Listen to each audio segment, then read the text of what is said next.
Hi, this is Tom Fulmer and welcome to the National Drug Screening Video Blog Series. The topic of this 5-part series is going to be Designated Employer Representative Training, also known as DER.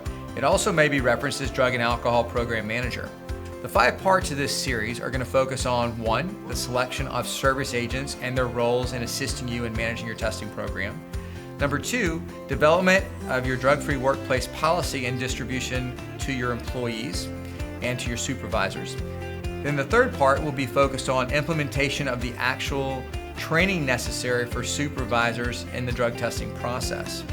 Part 4 is going to focus on the management of drug and alcohol testing, the requirements, things you must do, things you must not do in that part of the process. And then Part 5 is going to discuss accurate record keeping, maintenance of records, and also what to do in the case of audit situations.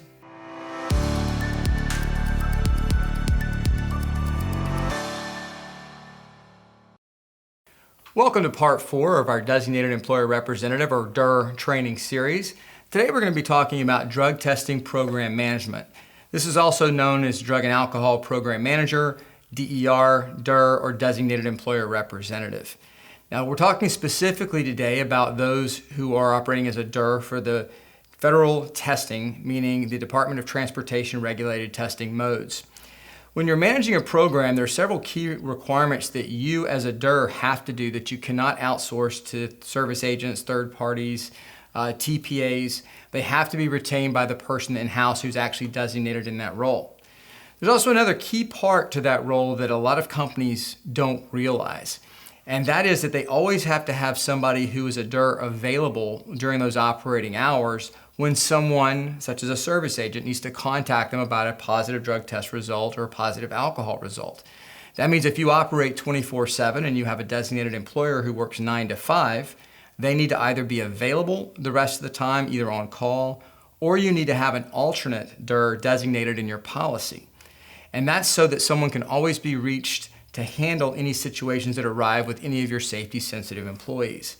Now this is a very important part of the process because if your collectors, your supervisors don't know how to get in touch with you, then they can't necessarily take certain actions they may need to take if they're not empowered to do so. So very important that you have that as a key role. Also as a DER, you're required to maintain all the record keeping requirements, and we're going to talk about those in more detail in Part 5 of our series.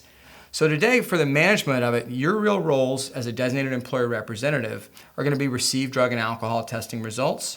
You're going to be for pre-employment testing, making sure you have a negative result on file prior to anyone beginning safety-sensitive functions.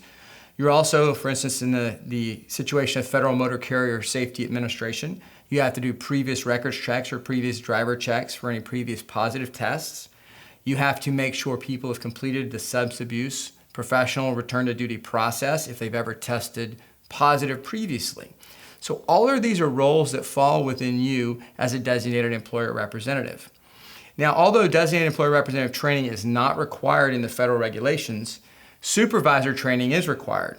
And one of your roles is to make sure that your supervisors are also properly trained and that you have the documentation to show that they're trained.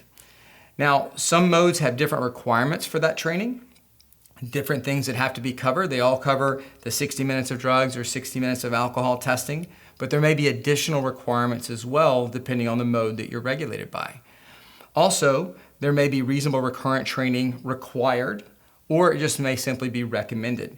It's always good to have your supervisors trained on a recurring basis because if they don't have that reasonable suspicion supervision training done, when that situation arises, they may not be prepared to handle it. They may not document it appropriately. They may not take appropriate actions that could lead to safety concerns, serious chance of public harm, violation of the regulations that could lead to fines. So there's quite a few things within that that are very important that you make sure that training is completed and maintaining those records. As a DER, you're also responsible to make sure that your TPA is doing the things, if you're using a TPA or third-party administrator, to support you, that they're doing things correctly according to protocol. Because ultimately, no matter what service agents you use, the employer is going to be the one responsible.